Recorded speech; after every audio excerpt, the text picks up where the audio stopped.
welcome to the deep dive. Today we're taking on a pretty complex and I think vital mission. We're diving deep into the high stakes and frankly really confusing world of modern attraction and committed relationships. And we're pulling from sources that, they rarely speak to each other. Exactly. On one side you have these deep therapeutic insights. And on the other, you've got these highly tactical, sometimes provocative guides on, emotional influence and attraction. That's it. So we've really got two very different playbooks. You have the psychological heavyweights, the therapists, the counselors, who are focused on sustainability, self-reflection. All about achieving that radical vulnerability. Right. And then you have the strategic playbooks, the kind you find on channels focused on stoic psychology or attraction dynamics. Yeah. They're all about triggering instantaneous desire. Emotional obsession even. Yeah, through calculated moves and distance. So our deep dive today is really to understand the profound paradoxes that pop up when you try to navigate love using both these blueprints. And those paradoxes, they start right away, don't they? With just the initial expectations we have for a partnership today. Oh, absolutely. The sources all agree we are asking more of one person than any generation before us. I mean, think about it. Our communities are more fractured. Traditional institutions offer less belonging. And where do we pour all that longing? Right onto our partner. One therapist actually calls this a frenzy of romantic consumerism. Wow. Where we're just endlessly comparing our partner to some idealized, curated image. It makes comparison the absolute thief of joy. It's an unprecedented expectation load. I mean, just look at the language we use, the soulmate. Right. Historically, the whole concept of the soulmate, that referred to God, to the divine. One thing that provides ultimate meaning. Right. Completeness. Exactly. And that expectation has now been transferred in its entirety to a single human being. So we're not just looking for a partner anymore. We're looking for a personal messiah. Precisely. From this one person, we expect everything. Wholeness, security, belonging, profound meaning, ecstatic fulfillment, transcendence. It's an impossible list. It places an immense, often crushingly impossible burden on the modern couple. We want a partner who's predictable enough to secure our future, but mysterious enough to endlessly fuel our desire. That tension, that's modern love. Okay, let's unpack that central conflict right now, because it really does govern everything that follows. This paradox of desire. We crave security, comfort, safety, all the things of committed love. But desire needs something far more volatile. The therapeutic view on this is crystal clear. Love thrives on certainty, on shared history, familiarity, that's a bedrock of safety. But desire thrives on otherness, novelty, and psychological risk. It needs space. It needs mystery. Esther Perel talks about this a lot, right? Famously. She says that to reignite desire in a long-term relationship, you have to be willing to let go of the illusion of safety and certainty and choose thriving over just surviving. Surviving versus thriving. That is such a key distinction. It's the difference between just cohabitating and actually connecting. But what does that really look like when a relationship is, established and comfortable? Everything feels known. That's the challenge. The sources point out that in a committed relationship, everything that's truly spontaneous has probably already happened. First kiss, first secret. Exactly, all those firsts. So if you wait for that magic to just spontaneously reappear, you're going to wait forever. So intimacy has to become intentional. It has to become premeditated, willful, conscious, and creative.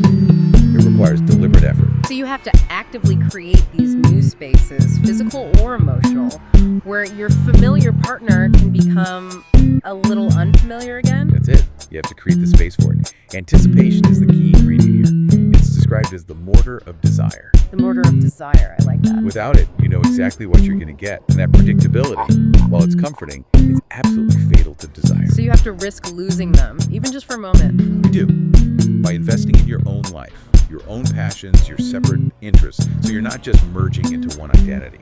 Okay, so that's the therapeutic road. Intentional creation of newness and risk, but together. Now we have to contrast this with the strategic playbook, because it addresses the same paradox, but it uses very different tools. They also get that predictability kills attraction, but their solution isn't shared risk. No, it's calculated tension and control. Yeah. The strategic viewpoint treats attraction as this purely psychological and energetic process. It's often, divorced from logic or long-term strategy. For a man, success here means embodying presence, direction, and quiet confidence. What they call leadership energy. Leadership energy, or an unshakable frame. Okay, let's unpack leadership energy. Practically, how does that actually translate from an idea into an interaction? Is this about being dominant, controlling? No, and the sources are really specific about this. It is not about being bossy or controlling of your partner. It's about being deeply in control of yourself. Okay. It shows up as a man who knows where he's going. He has ambition, drive. He's chasing something bigger than the relationship itself. And that self-contained fire is magnetic. It signals that his happiness is not dependent on how the interaction goes. So the attraction isn't built on compatibility, really. It's built on witnessing purpose. Self-contained purpose, absolutely. And this leads us to the most critical tactical trigger they talk about. Which is? Scarcity and detachment. According to this view, masculine energy doesn't chase, it attracts. Right. So when you pull back a little, or you speak less, or you maintain that unshakable frame, you are deliberately creating a psychological gap.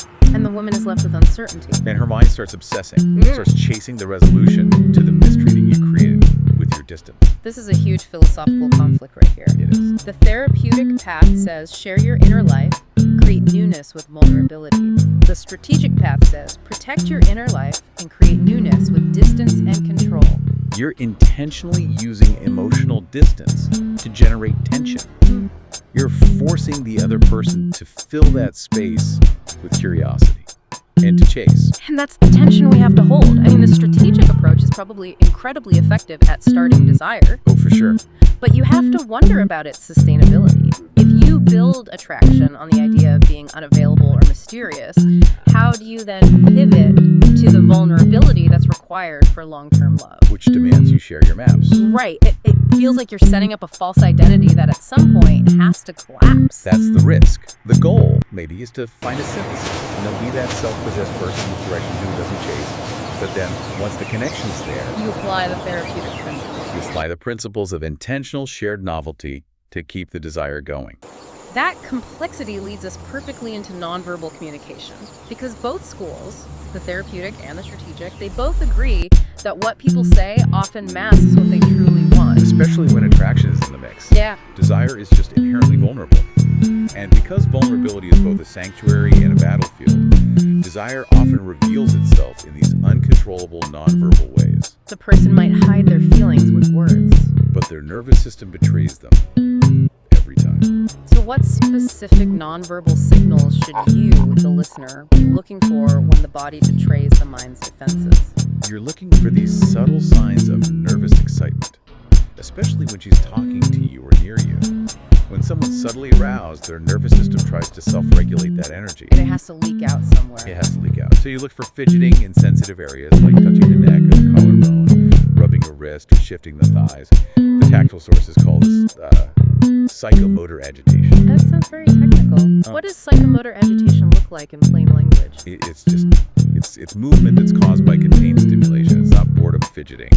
It often shows up in the lower body, like a slight rhythmic bounce of the foot, or constantly crossing and uncrossing the legs. So the body is ready for action, but the social setting demands stillness. Exactly. So that kinetic energy gets contained in these small, localized movements. It signals high interest and arousal. I remember the sources also detailing how the voice changes, and that feels far more intimate than a physical tick. Absolutely. The voice is an immediate barometer of arousal.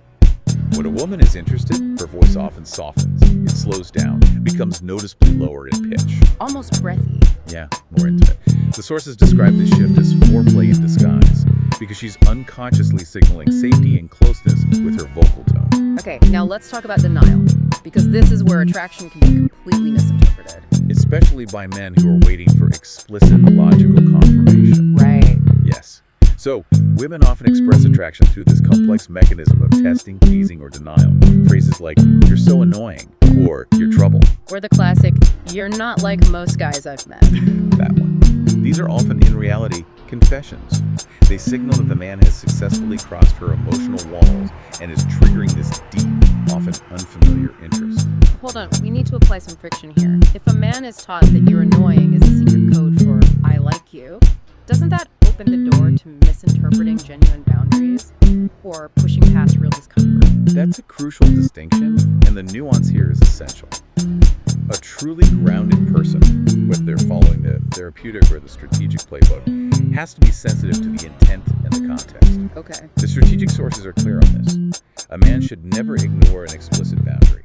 This denial code is about playful testing within an already established comfortable dynamic. So if she sounds legitimately uncomfortable, Grounded man backs off Femi. immediately.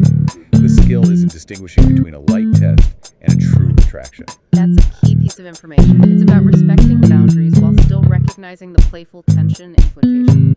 And that leads to the explicitly coded invitation to intimacy. Women, often because of social expectations, they protect their public reputation by avoiding a direct, unequivocal invitation. So what does that invitation sound like?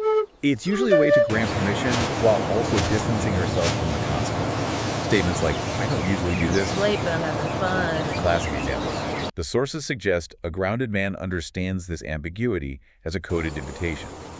He proceeds confidently but gently. Respecting her need to save face. Exactly. Without judging her for the apparent contradiction. It allows her to participate without feeling exposed. You know, this entire deep dive, whether we're looking at intentional intimacy, scarcity tactics, or decoding communication, it consistently points back to one thing. Personal accountability and internal self-mastery. It's not about finding the perfect person. That is the unifying theory across all of these sources. The power of self-reflection is the foundation for gaining agency. When people feel perpetually stuck in bad relationship cycles, it's because the story rules them. They're no longer authoring their own narrative. Exactly. We see this so often in therapeutic notes, people repeating the same harmful relationship patterns. Why do we unconsciously choose partners who are similar to people who hurt us? Because the misery of the familiar is preferred over the misery of uncertainty. We would rather live inside a painful story we know and understand than step into a space of truly unknown happiness. The unconscious mind is always trying to resolve old conflicts with new actors. So gaining agency is about recognizing that pattern. Recognizing it and consciously changing your own inputs. So how do we operationalize that agency within a relationship? I mean, we can't change our partner. But you can influence the dynamic. Yeah. You have complete control over what you put your attention on and how you show up. If you want a different result in a relationship, you have to change your own dance step. Your dance steps. Yeah. And when you fundamentally change your part of the pattern, your response, your energy, your expectations, your partner has two choices. They either have to adapt and change their steps to match your new rhythm, Or they leave the dance floor. or they leave the dance floor entirely. That realization is profoundly empowering. And this sense of profound internal agency, that's the only true source of the unshakable frame we talked about earlier, isn't it? It's not an act. It's not active control. It's an outcome of inner work. Absolutely. And this connects directly to what true self-esteem is. How so? Well, the strategic playbook uses detachment to sort of fake self-esteem, which creates an attractive tension. But true internal mastery makes those tactics unnecessary. Why? Because genuine self-esteem is founded on accountability without shame. Explain that distinction. Accountability without shame. That sounds radical. It is. It's the ability to take a full inventory of your flaws, your mistakes, the nasty, harmful, destructive, cruel stuff you're capable of, without letting that knowledge sink you into debilitating shame. So you don't hide your flaws, you own them. You own them. The quote that just summarizes this whole integration is, I am flawed, but I can still hold myself in high regard. That's powerful.